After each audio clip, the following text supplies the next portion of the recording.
الحمد للہ وحدہ والصلاة والسلام علی من لا نبی بعدہ اما بعد فاعوذ باللہ من الشیطان الرجیم بسم اللہ الرحمن الرحیم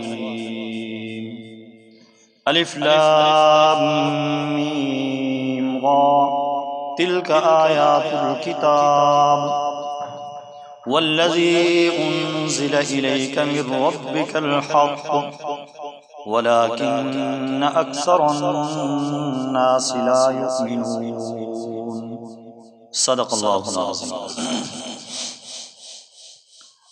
آج ہم اپنے درس قرآن کا آغاز سورہ رعد کی ابتدا سے کر رہے ہیں۔ سورہ رعد اس کے اندر 43 آیتیں 6 رکوع ہیں اور یہ سورہ مبارکہ مدینہ منورہ کے اندر نازل ہوئی۔ رعد کا معنی ہے چمک، گرج، اس کو رعد کہا جاتا ہے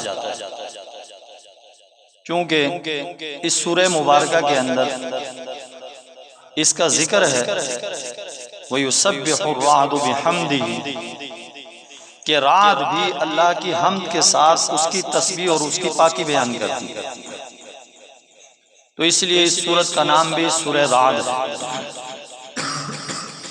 اس سورہ مبارکہ کے اندر جو قرآن کریم کے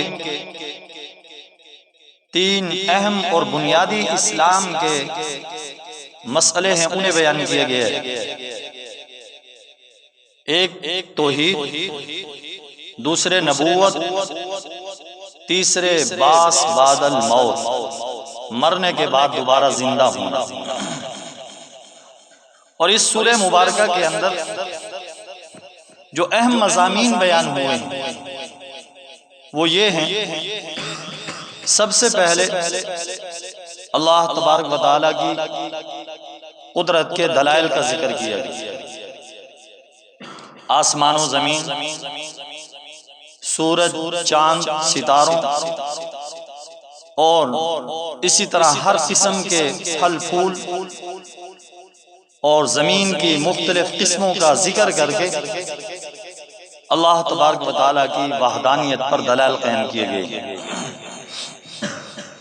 اور دوسرے نمبر پر اس سورہ مبارکہ کے اندر جس مضمون کا تذکرہ ہے وہ یہ ہے کہ باس بعد الموت یعنی مرنے کے بعد دوبارہ زندہ ہونا، اس کو ثابت کیا گیا ہے۔ مشرکین مکہ اس کے منکر تھے اور مشرکین مکہ کی سمجھ کے اندر یہ بات نہیں آتی تھی کہ جب ہمارے وجود گل سڑ جائیں گے اور مٹی میں مل جائیں گے، بوسیدہ ہو جائیں گے، تو پھر انہیں کیسے زندہ کیا جائے گا؟ تو اللہ تبارک و تعالیٰ نے ارشاد فرمایا یہ تو باس بعد الموت پر تعجب کر رہے ہیں، لیکن فرمایا اصل تعجب باس بعد الموت کے انکار پر تعجب ہے۔ اور تیسرا مضمون جو اس سورہ مبارکہ کے اندر بیان ہوا وہ یہ ہے کہ اللہ تبارک و تعالیٰ نے کچھ فرشتے انسانوں کی حفاظت کے لیے مقرر کیے ہوئے ہیں جو اللہ تبارک و تعالیٰ کے حکم سے انسانوں کی حفاظت کرتے ہیں، انسانوں کی حفاظت پر مامور ہیں۔ اور اس سورہ مبارکہ کے اندر جو مضمون بیان کیا گیا وہ یہ ہے کہ باطل اور اہل باطل کو جھاگ کے ساتھ تشبیہ دی گئی کہ جھاگ بظاہر تو اوپر ہوتی ہے، اٹھی ہوئی ہوتی ہے، لیکن ذرا سی دیر کے اندر وہ سوکھ بھی جایا کرتی ہے۔ اور ایمان والوں، اہل ایمان کو اس سورہ مبارکہ کے اندر تشبیہ دی گئی ہے سونے چاندی کے ساتھ۔ فرمایا سونا چاندی وہ قیمتی چیز ہوتی ہے اور اصلی چیز ہوا کرتی ہے، تو فرمایا ایمان والے جب تک صحیح معنی میں اللہ تبارک و تعالیٰ کے حکموں کو ادا کرتے رہیں گے باطل چاہے کتنا ہی ابھر لے، کتنا ہی بظاہر نظر آ رہا ہو کہ باطل اوپر جا رہا ہے، لیکن فرمایا آخر ایک دن ختم ہو جائے گا، اور جو قیمتی چیز ہے، اصلی چیز ہے، وہی باقی رہ جائے گی۔ اور اس سورہ مبارکہ کے اندر جو اور مضمون بیان ہوا وہ یہ ہے کہ تقوی اور اہل تقوی کی 8 صفات کا ذکر کیا گیا۔ اس کے بعد جو مضمون بیان ہوا اس سورہ مبارکہ کے اندر وہ یہ ہے کہ انبیاء علیہ السلام جو ہیں وہ بھی انسان ہی ہوتے ہیں، لیکن فرق یہ ہے عام انسانوں میں اور انبیاء علیہ السلام میں کہ انبیاء علیہ السلام کی طرف وحی آتی ہے، فرمایا اللہ تبارک و تعالیٰ انہیں منتخب کر لیتے ہیں اور انہیں چن لیتے ہیں اپنے کلام کے لیے، اپنی وحی کے لیے۔ اور اس سورہ مبارکہ کے آخر کے اندر جو مضمون بیان ہوا وہ یہ ہے کہ اللہ تبارک و تعالیٰ نے اپنے نبی کی نبوت اور رسالت کی گواہی خود دی، اور فرمایا جو اہل کتاب میں سے متعصب نہیں ہیں وہ بھی نبی علیہ السلام کی نبوت اور رسالت کی گواہی دیتے ہیں۔ تو یہ سورہ مبارکہ کے سورہ رعد کے اہم مضامین تھے جن کا خلاصہ آپ حضرات کے سامنے ذکر کر دیا گیا۔ اب سورہ مبارکہ کو شروع کرتے ہیں۔ بسم اللہ الرحمن الرحیم، شروع اللہ کے نام سے جو سب پر مہربان، بہت مہربان ہے۔ الف لام میم را، سورہ مبارکہ کو شروع کیا گیا الف لام میم را سے۔ یہ حروف مقطعات میں سے ہے، جیسے کہ پہلے بھی ذکر کیا گیا کہ حروف مقطعات ان کے معنی کیا ہیں۔ صحیح اور محفوظ قول یہ ہے کہ ان کے معنی اللہ تبارک و تعالیٰ ہی کو معلوم ہے، اللہ کے علاوہ ان کے معنی کو کوئی نہیں جانتا۔ بعض رات نے ان کے معنی بیان کرنے کی کوشش کی ہے، لیکن صحیح اور محفوظ قول یہی ہے کہ ان کے معنی اللہ ہی کو معلوم ہے۔ اور بعض رات نے یہ فرمایا کہ حروف مقطعات کے ذریعے سے اللہ تبارک و تعالیٰ قرآن کریم کی صداقت کے منکروں کو چیلنج دیتے ہیں کہ تم یہ کہتے ہو کہ یہ قرآن انسانی کاوش ہے، انسان نے اسے بنایا ہے، نبی علیہ السلام نے بنایا ہے۔ تو فرمایا یہی الفاظ تم بھی اپنی زبان کے اندر استعمال کرتے ہو، تم قدرت رکھتے ہو، لہذا تم بھی اس جیسا کلام بنا کے دکھاؤ۔ اور یہ بات دل کو اس لیے بھی لگتی ہے کہ جہاں پر بھی حروف مقطعات کا ذکر آیا ہے تو اس کے بعد اللہ تبارک و تعالیٰ نے قرآن کریم کی حقانیت کا ذکر کیا ہے، جیسا کہ سورہ بقرہ کے اندر دیکھ لیں، اور سورہ آل عمران کے اندر دیکھ لیں، اور سورہ حجر کے اندر دیکھ لیں، اسی طرح اس سورہ مبارکہ کے اندر بھی دیکھ لیں۔ الف لام میم را یہ حروف مقطعات میں سے، اس کے فوری بعد فرمایا تلک آیات الکتاب، یہ کتاب کی آیتیں ہیں۔ فرمایا یہ آیتیں کتاب کی آیتیں ہیں، یعنی گویا کہ یہ کہا گیا اصل کتاب تو یہی ہے۔ فرمایا اس کے مقابلے میں دوسری کتابوں کو رکھا جائے تو ان کو کتاب کہنا جچتا ہی نہیں۔ فرمایا اصل کتاب تو یہی قرآن ہی ہے۔ اور واقعتاً قرآن کریم ایسی کتاب ہے جو جامع بھی ہے اور اپنے معنی کے لحاظ سے بھی بے مثل اور بے مثال ہے، اپنے الفاظ کے اعتبار سے بے مثال ہے، اپنے معنی کے اعتبار سے بے مثال ہے قرآن کریم۔ تو اس لیے فرمایا تلک آیات الکتاب، یہ کتاب کی آیتیں ہیں۔ اور دیکھیں واقعتاً قرآن کریم ہی ایسی کتاب ہے کہ یہ بہترین کتاب ہے، بے مثل اور بے مثال کتاب ہے۔ اس سے یہ معلوم ہوتا ہے جو آدمی بھی قرآن کریم کے ساتھ جڑ جائے، جیسے یہ کتاب بے مثال ہے، وہ آدمی جو قرآن پڑھنے پڑھانے والا ہے وہ بھی بے مثال ہے۔ میں نہیں کہہ رہا، بلکہ آقا امام الانبیاء سرکار دو عالم صلی اللہ علیہ وسلم ارشاد فرما رہے ہیں خیرکم من تعلم القرآن وعلمہ، تم میں سے بہترین شخص وہ ہے جو قرآن کریم سیکھتا ہے اور قرآن کریم سکھاتا ہے، قرآن پڑھتا ہے اور قرآن کریم کو پڑھاتا ہے۔ تو اس لیے جو وقت قرآن کریم پڑھنے پڑھانے کے اندر لگ گیا وہ وقت سارے اوقات سے اعلیٰ ہے۔ وہ شاگرد جو کہ قرآن پڑھنے پڑھانے کے اندر لگا ہوا ہے، وہ شاگرد دوسرے شاگردوں سے، دوسری کتابیں پڑھنے والوں سے اعلیٰ ہے۔ اسی طرح جس جگہ پر قرآن کریم پڑھا جائے وہ جگہ دوسری جگہوں سے اعلیٰ ہے۔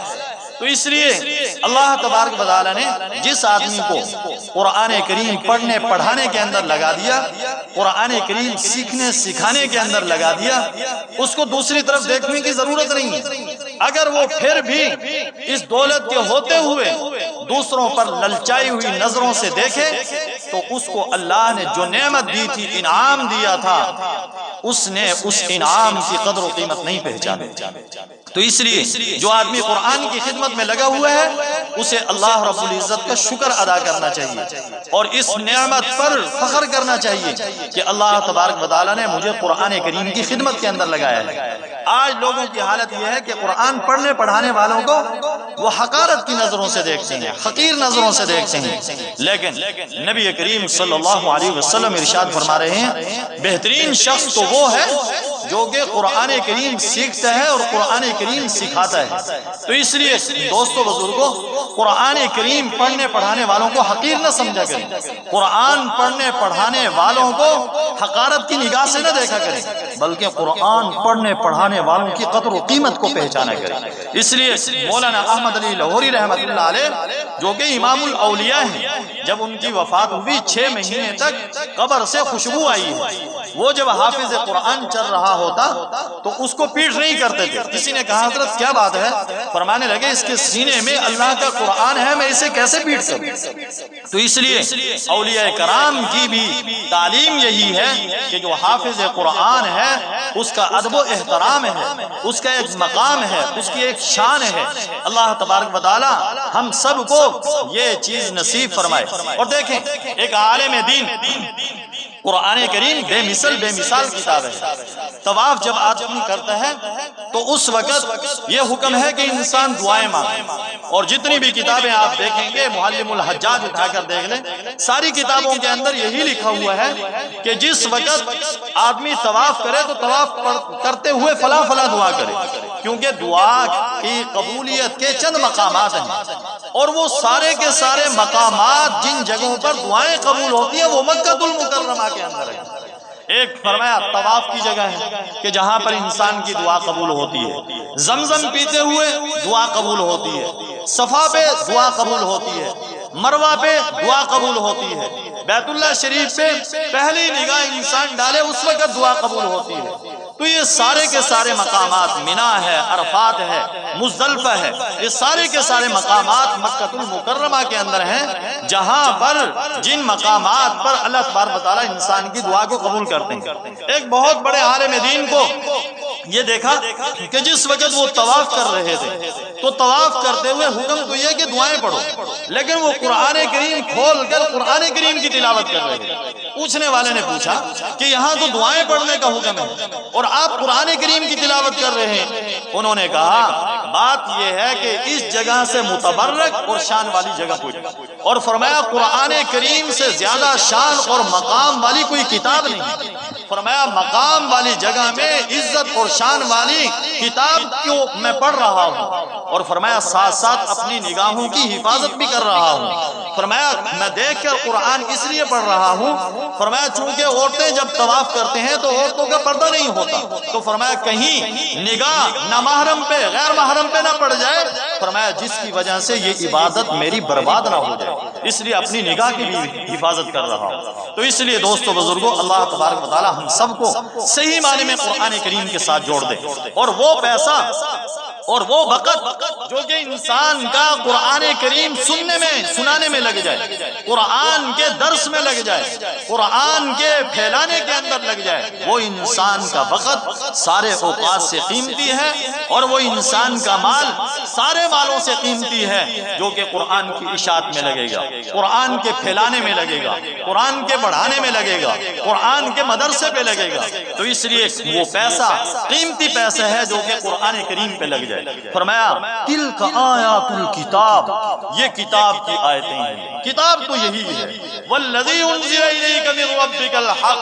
تو اس لیے اللہ تبارک و تعالی ہم سب کو قرآن کریم سے جوڑ دے، ہم قرآن والے بن جائیں. خدا کی قسم قرآن کی طرف آئیے. قرآن بلند ہے، قرآن ہمیں بلند کر کے رکھ دے گا. قرآن کی یہ خوشبو ہے، قرآن کی خوشبو کو پوری دنیا مل کر نہیں مٹا سکتی. ایک امریکہ کا پادری قرآن جلانے سے کیا قرآن کو ختم کر دے گا؟ نہیں، قرآن ختم نہیں ہو سکتا. جیسے پھولوں سے کوئی اس کی خوشبو کو چھین نہیں سکتا، ایسے قرآن کے نور کو پھیلنے سے، قرآن کریم کی خوشبو کو پھیلنے سے دنیا کی کوئی بھی طاقت روک نہیں سکتی. فرمایا والذی انزل الیک من ربک الحق. فرمایا وہ جو آپ کی طرف نازل کیا گیا ہے وہ آپ کے رب کی طرف سے ہے، وہ حق ہے. ولکن اکثر الناس لا یؤمنون، لیکن اکثر لوگ ایمان نہیں لاتے. اللہ تبارک و تعالی ارشاد فرما رہے ہیں کہ جو وحی آپ کی طرف آ رہی ہے، جو قرآن آپ پر نازل ہو رہا ہے، یہ قرآن کریم سچ ہے، حق ہے، یہ رب کی طرف سے ہے. لیکن فرمایا پھر بھی اکثر لوگ اس پہ ایمان نہیں لاتے. اس کے دونوں ترجمے ہو سکتے ہیں. ایک ترجمہ یہ کہ اکثر لوگ ایمان نہیں لاتے، ایک یہ کہ اکثر لوگ ایمان نہیں لائیں گے. بہت سارے عقل مندوں کو، سائنسدانوں کو، انجینئروں کو دیکھ کر انسان کی عقل حیران ہوتی ہے. ان کو اللہ نے عقل دی ہے، سمجھ دی ہے، سمجھ بوجھ دی ہے، لیکن اس کے باوجود قرآن کو کیوں نہیں مان رہے؟ لیکن قرآن کریم نے 14 صدیاں پہلے بتا دیا تھا. فرمایا قرآن حق ہے، قرآن سچ ہے، قرآن بہترین ہے، قرآن جیسی کوئی کتاب نہیں.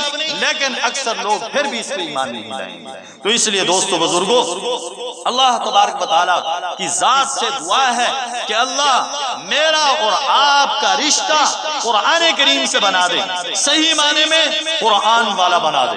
ہم قرآن کے نام پہ دھبا نہ بنے، قرآن کے نام پہ ہم ایسے نہ بنے کہ جس کی وجہ سے لوگ ہم سے دور ہوں، نفرت کریں، بلکہ ہمارے اخلاق، ہمارا کردار، ہمارے افکار، ہماری گفتگو ایسی ہونی چاہیے کہ جس کو دیکھ کر لوگ قرآن کے قریب آئیں. اپنے اخلاق کو ٹھیک کریں، اپنے کردار کو ٹھیک کریں. ہماری ایک ایک بات نوٹ ہوتی ہے، ہر بندہ کہتا ہے کہ یہ قرآن والے ہیں، یہ دین والے ہیں. تو اس لیے لوگوں کے دین میں داخلے کا ذریعہ بنے، لوگوں کے دین میں قریب آنے کا ذریعہ بنے، لوگوں کے قرآن کریم سے وابستہ ہونے کا ذریعہ بنے. یہ نہ ہو ہمارے کسی کردار کو دیکھ کر، ہماری گفتگو کو دیکھ کر، ہمارے بھرے اور بیکار اخلاق کو دیکھ کر کوئی آدمی قرآن سے دور نہ ہو جائے، کوئی آدمی نبی علیہ السلام کی لائی ہوئی اس بہترین کتاب سے دور نہ ہو جائے. اس لیے اللہ تبارک و تعالی ہم سب کو صحیح معنی میں قرآن کریم سے وابستہ فرمائے اور قرآن کریم کو حرز جان بنانے کی توفیق نصیب فرمائے. قرآن کریم کو اوڑھنا بچھونا بنانے کی توفیق نصیب فرمائے. دن رات اس کی تلاوت کی توفیق نصیب فرمائے اور اس کے احکامات پر عمل پیرا ہونے کی توفیق نصیب فرمائے. وآخر دعوانا الحمدللہ رب العالمین. الحمدللہ رب العالمین. اللہم صلی علی سیدنا و مولانا محمد وعلی آل سیدنا و مولانا محمد وبارک وسلم وسلم علیہ. اے اللہ ہم سب سے راضی ہو جا، اپنی رضا مبارک ہم سب کو نصیب فرما.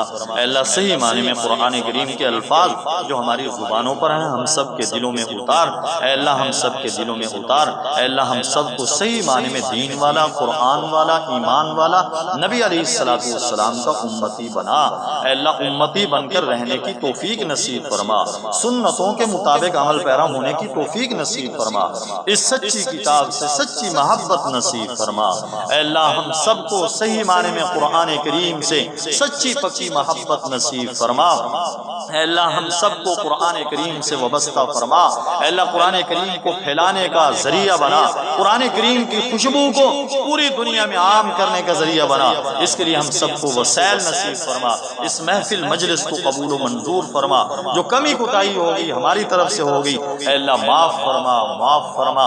وصلی اللہ تعالی علی خیر خلقہ محمد وعلی آلہ واصحابہ واہل بیتہ وذریاتہ اجمعین. آمین آمین.